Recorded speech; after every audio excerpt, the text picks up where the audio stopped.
In this portion, Pharaoh and the Egyptian people start to crack. That's the truth. As stubborn as they were in the beginning, something now shifted, something now changed, something now evolved, that made them change their approach, that made them see things differently, that made them shift their minds and hearts towards the Israeli nation. They started to cherish their lives, and for the sake of living, they asked Pharaoh to finally release these people of Israel, their captives. Now, already after the first plague that we see in this portion, the people of Egypt have had it. They don't want to deal with this anymore. They are ready to give in. They are ready to release their captives, to release the Israeli nation, to free them all.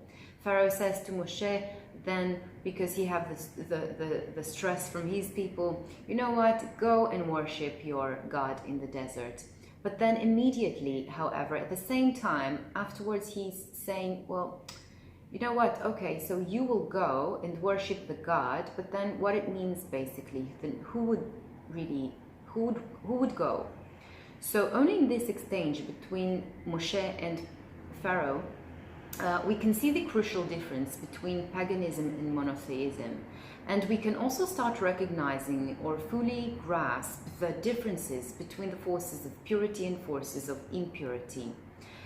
Because Pharaoh is a pagan, and for him the rituals are done only by the priests or the leaders of the tribe or the royalty figures.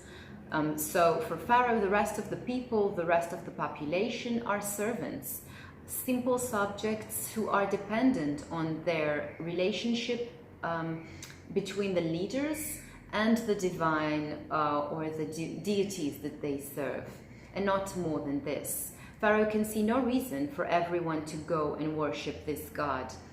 Pharaoh sees no reason for everyone to leave the land of Egypt. The forces of impurity, they don't recognize God as the ruler. Under Pharaoh's belief, only the religious leadership, the adult males, are the ones that needs to go and worship the God, while the people should remain behind, remain enslaved, captives, passive, and hope for the priests to do the right job, to do the rituals right, we can say. Pharaoh does not grasp the notion of freedom for all. This is the powers or the forces of impurity. They don't see they have hierarchy between the people and not have the hierarchy between the people to divinity. He thinks that only the adult male should go to worship God in the desert. He cannot imagine a state in which God wishes to relate to each and every one of these miserable servants or regular people that he's enslaved. He cannot imagine that each of these people, each of these servants is a separate entity, standing alone before God, connected to God individually.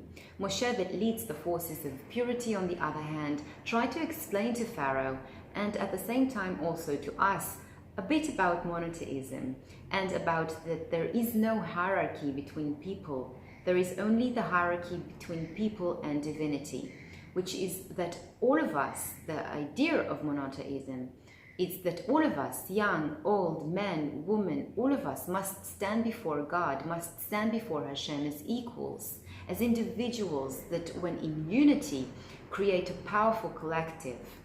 We all must participate in the relationship with the divine. We all must accept that there isn't any hierarchy except of the greatness of the divine, except of the greatness of Hashem. God, who created every one of us, has the relationship, an intimate relationship with every one of us. And that the hierarchy is not something that is external. It's not between the people. There is no hierarchy. There is no one is more important than the other. But the hierarchy is in stages of holiness within ourselves. We have the hierarchy within ourselves. We can be at times the servants, and then later on become the royalties or the leaders. We have the tribes, we have the head of the tribes, and the hierarchy is within stages of consciousness within ourselves. We can be far from recognizing God is our one true leader, or we can be close to this realization and actually act upon this idea. So before we begin to understand our inner hierarchy when it comes to our divine conscience awareness, let's emphasize with the children of Israel for a minute. Let us for a moment become them, feel like them, try to understand how they probably felt. Let us ponder for a moment how it was for them to be in this state of mind of oppression, a state of enslavement under the Egyptian nation, under the Egyptian ruler. So imagine how those Israeli people, how it was probably difficult for them emotionally, spiritually, mentally, to leave a place that they are familiar with and start walking towards the unknown, start walking towards what they don't know what's going to happen, and whether they'll ever find themselves in a haven, in a place of safety without this oppression. This place that they needed to leave was a state of mind, and this state of mind was a state of mind of enslavement. Remember, they had everything in the land of Goshen.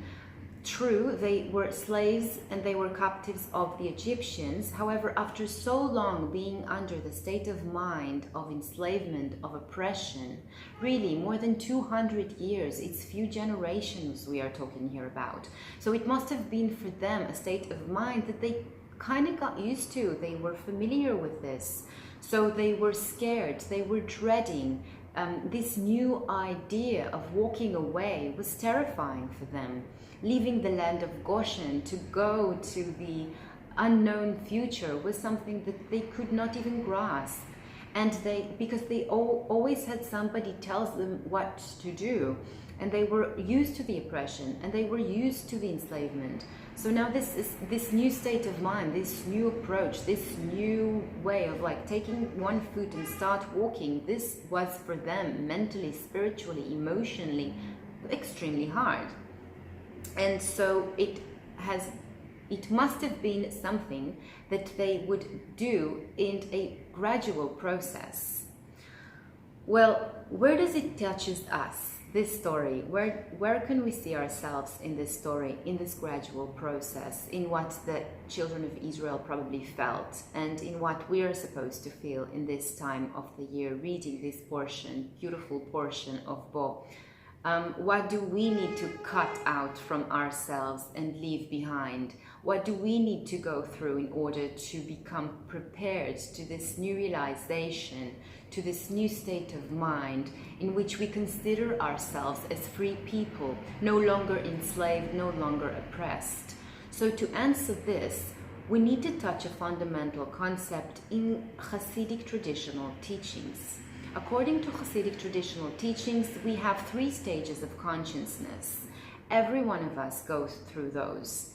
Those stages of consciousness called Ibur, Yenika, and Gadlut. This is the 3 names in Hebrew, and I will try to explain them. So Ibur is conceive, we can say. It's a state of a fetus. Yenika, it's suction or absorption.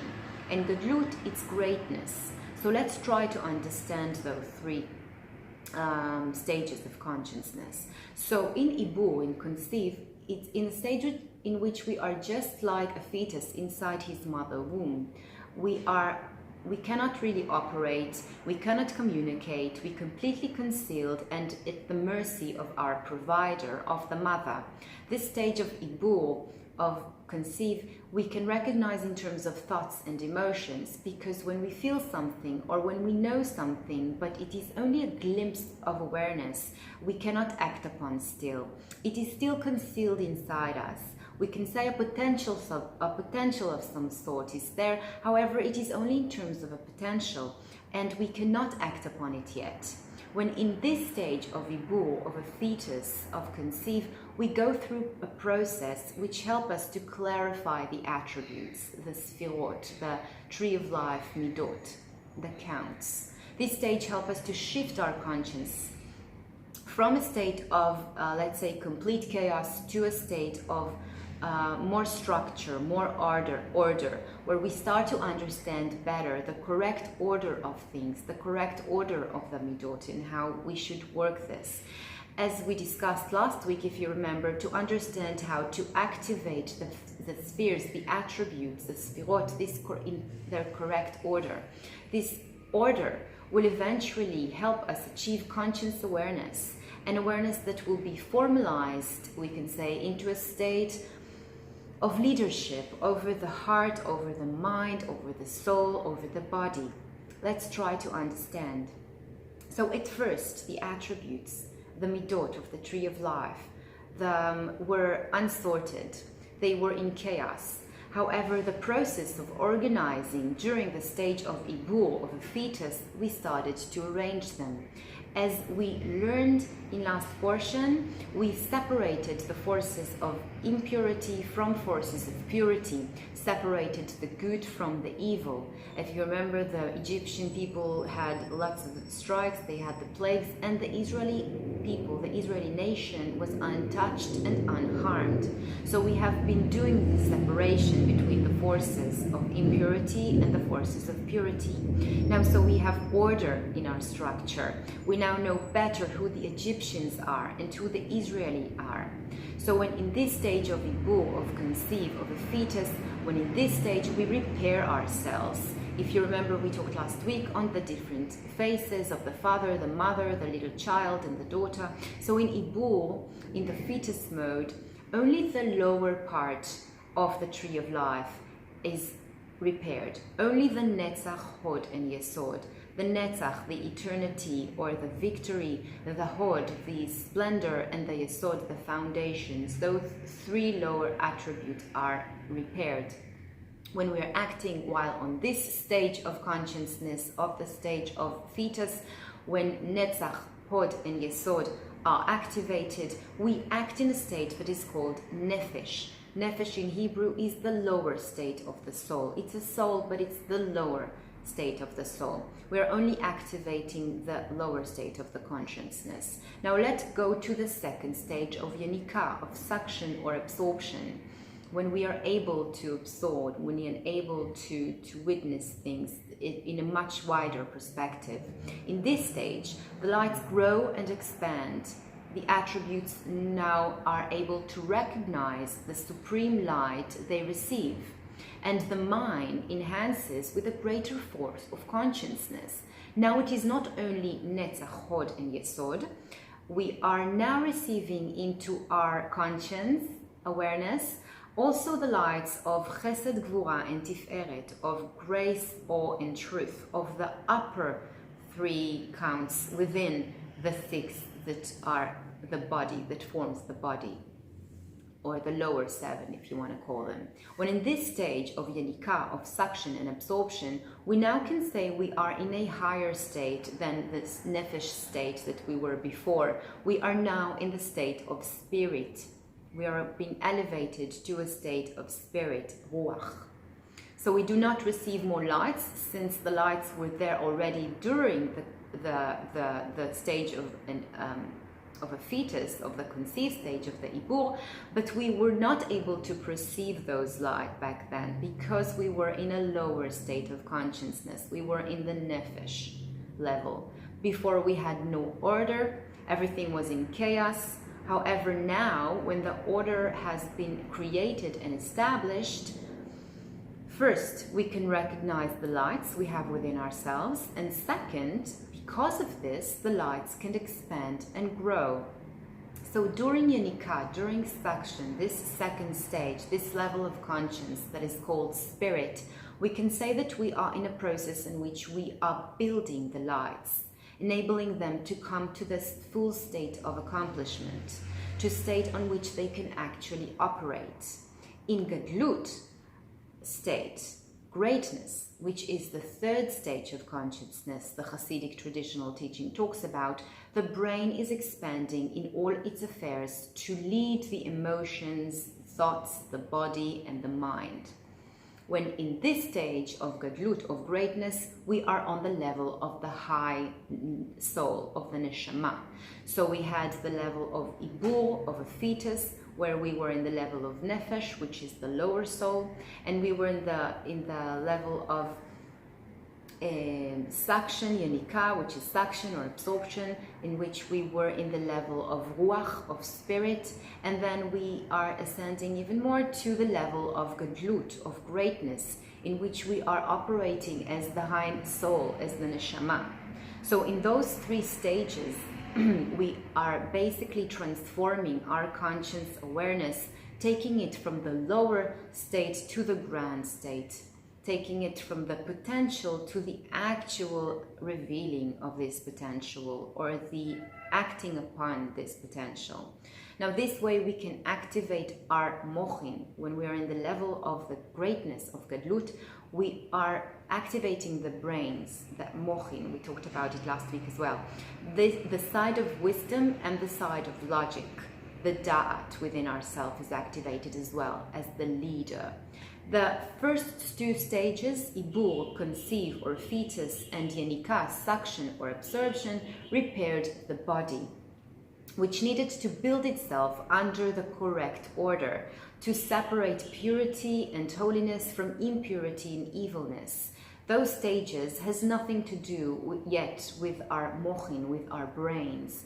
However, now, as the body is fixed and is repaired, we can now receive the mochin, the upper attributes of keter, chokhmah, v'bina, of crown, wisdom, and understanding can now connect to the lower seven. The two brains of leadership intertwine, and now light can spread from the head, from the three upper attributes, to the body, to the rest seven. Before, the brain or head wasn't able to lead the body because the body was under chaotic state.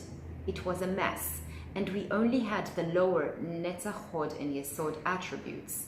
But now, when we have also the chesed, gvura, and tiferet, when we created a union between all the six spheres of the child, of Zeir Anpin, we have all seven attributes, because Malchut is also connected to these, and she's absorbing what they are absorbing. So all seven attributes now working together. The lower part of the tree of life is ready now to accept the upper part of the tree of life that will complete it. The upper three attributes of chesed, of chokhmah, bina, da'at, or keter, chokhmah, bina, can now be connected to the rest, chesed, gvura, tiferet, netzach, hod, yesod, malchut. So now, when all seven are together and operating as one, the discovery of the first three is possible. Keter, chokhmah, and bina, crown, wisdom, and understanding, now can receive to a great extent. We can receive them. So the inquiry of the midot is done by the stage of ibur, by the stage of us being a fetus, when a fetus in a state of conceive, where order is established and we start to see separation between good and evil. But those midot do not complete the repair until chesed, gvura, and tiferet, the grace, the awe, and the truth, are joining them when in stage of suction. And then, even then, still, we need the Chabad, we need the Chesed, the Chokhmah, Bina, Da'at, or the Keter, Chokhmah, Bina. We need them to be discovered as well. Only when Chabad, only when the Mochin, the Keter, Chokhmah, Bina, or the Chokhmah, Bina, Da'at are joining this structure, the lights can actually operate in the right sense of the matter. Until chesed, gvura, and before that we couldn't really operate at all. So only by completion of all seven attributes and their full wide repair, a light from upper three attributes can be extended. Now that we have sorted out our stage of ibur, yenika, and gadlut, of fetus, absorption or suction, and gadlut, greatness, in terms of their buildings, let's examine them in terms of how they actually work. The first stage of ibur, of a fetus, conceive, we can see during the Egyptian exile. This state of chaos, we can witness within ourselves when we do not see or hear or acknowledge the divine. He is there, only we are not conscious enough to really be aware of it.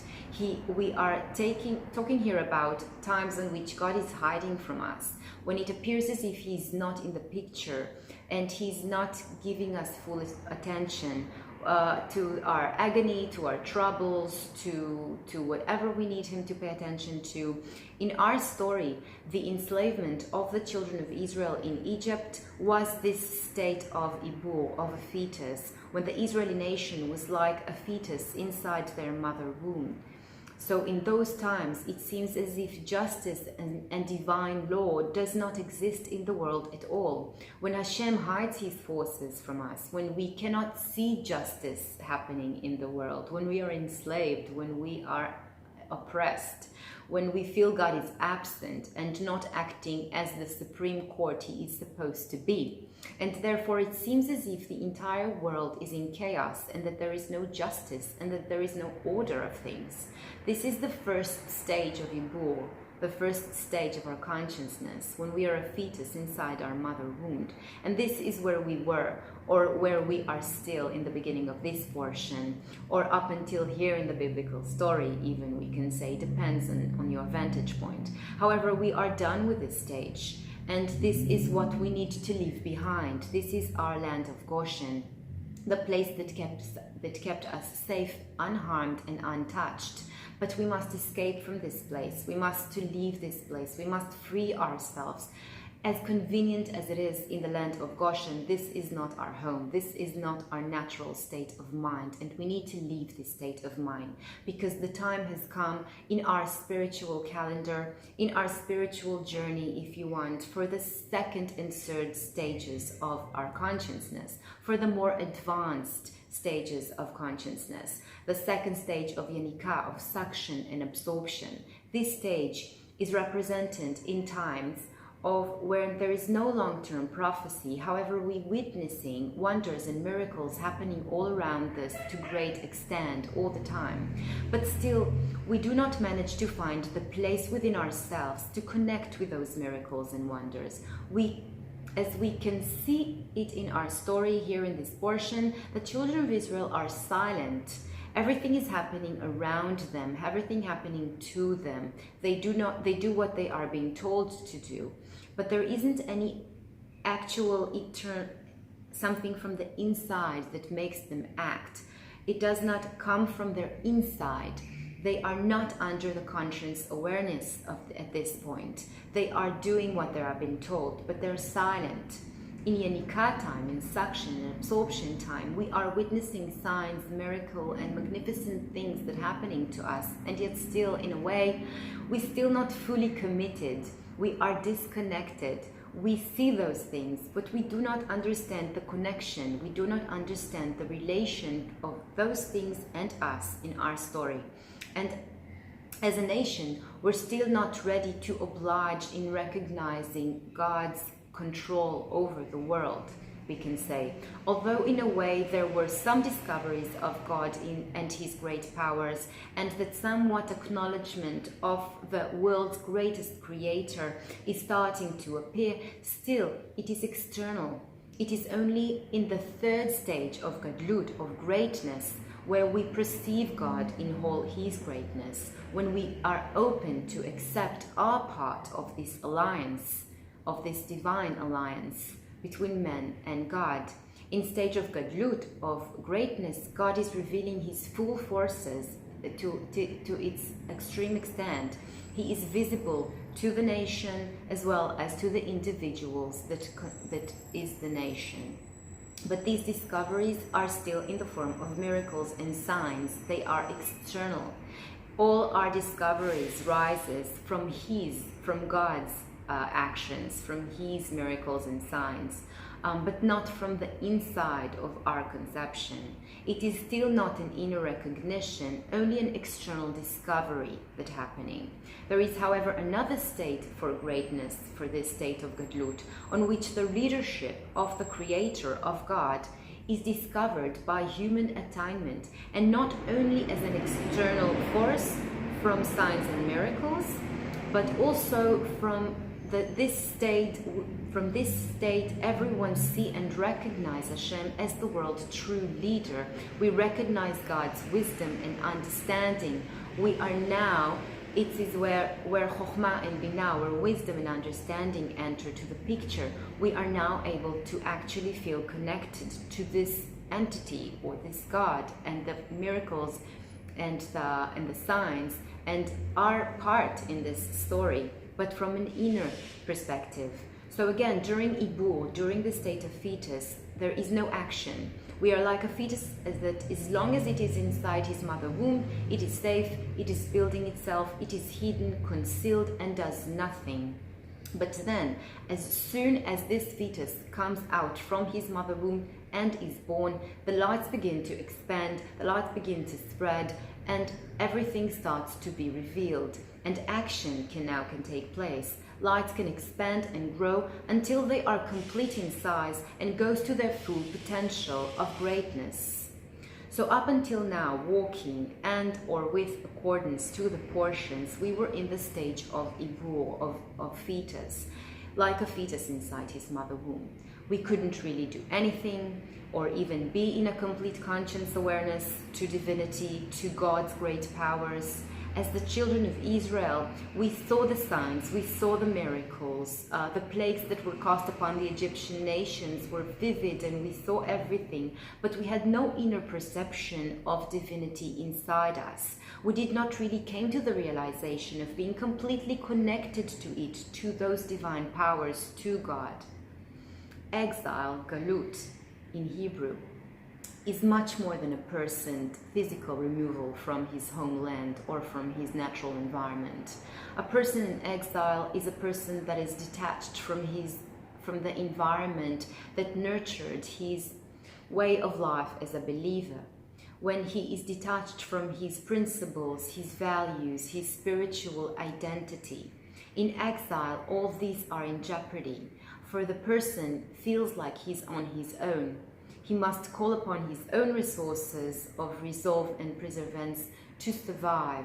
The great Kabbalistic Rabbi Yitzhak Luria, the Holy Ari, he taught us that every object, force, or phenomenon in existence had a spark of holiness within it, a pinpoint of divinity that constitutes its soul, its spiritual essence and design.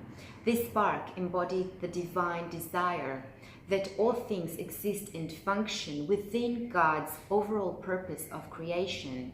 But there is a process for this to happen. You know, a person cannot realize his relations and connections with divinity, with the divine force, with God in one strike, in one stage. Every soul has its own sparks scattered, which actually form an integral part of the soul itself. No soul is complete until it has redeemed all sparks that is related to its being. Thus, a person moves through life, impelled from place to another place, and from occupation to another occupation, by seemingly random forces. But everything is ruled by God. Everything is ruled by the divine providence. So that guides every one of us, each and every person, to reach those possessions and opportunities, those sparks that have an intimate connection with his soul that he must redeem. Our sages, we know, they valued their possessions more than they valued their bodies, for they recognized the divine potential in every bit of matter and see in each of their possessions a component of their own spiritual integrity. Now, Bo means come. The name of this portion that is derived from the opening verse in which God instructs Moshe to come to Pharaoh. Why does it say to come to Pharaoh and not go to Pharaoh? Why is it something, again, that is from the outside to the inside and not the other way around? The Zohar tells us that God brought Moshe into the chamber within a chamber within the palace of Pharaoh, to the supernal and mighty serpent from which all levels of impurity evolve. The Zohar explains that Moshe feared confronting Pharaoh inside his palace, inside the hub of his powers. On earlier occasion, Moshe has been directed to meet Pharaoh outside or near the Nile. But that was the first time in this portion that Moshe received a command to enter Pharaoh's palace, a chamber within a chamber of the great serpent, the evil of them all. So the word come is thus to be understood in the sense of come with me. God is saying to Moshe, come with me to Pharaoh. God promises Moshe that he himself would accompany him in this mission to come to Pharaoh. Another way of looking at it is come to Pharaoh, come in the sense of enter within. Liberate the people of Israel from the great and mighty serpent. Liberate them from this state of mind which is used to oppression, is used to enslavement. Enter to this problem and fix it from the root. It was not enough to merely go to Pharaoh. Moshe had to enter into the core of evilness, into the core of Pharaoh, into the very root of his powers, and act from there. God says to Moshe, come to Pharaoh. Together we will penetrate to this self-worship that is the heart of all evil. Together we will discover that there is neither substance nor reality to evil, because all it is a misappropriation of the divine in men. The term come is also interpreted as meaning enter or penetrate. This command thus requires personal initiative and simultaneously promises that such initiative will be rewarded by God's assistance. Moshe was required to act on his own, but not independently, for God supported his efforts. When we do, we find out that we are not alone. When we do, we found out that God is with us with everything that we do. God is with us supporting our efforts. In everything that we do, we must stay tuned with the true lights of divinity, aware of the process, aware of the need to activate all midot, all attributes within the tree of life together in union. Then we would see and recognize that we are speaking and acting with greater power than we could ever master on our own. And this transforms the world around us, including the forces of evil, that now are finally willing to let go, to let the Israeli nation to go and worship their God in the distance and in the desert. So remember this, remember the three stages of the Ibur, infant, Yanika, suction or absorption, and Gadlut, greatness. Remember that we are talking here about a gradual process, about a process in spiritual growth that we are walking through while reading these amazing portions of the Torah, these fundamental portions of our Torah. We are now starting to free ourselves from one state of mind and ready to go to another state of mind, from one higher and elevated one.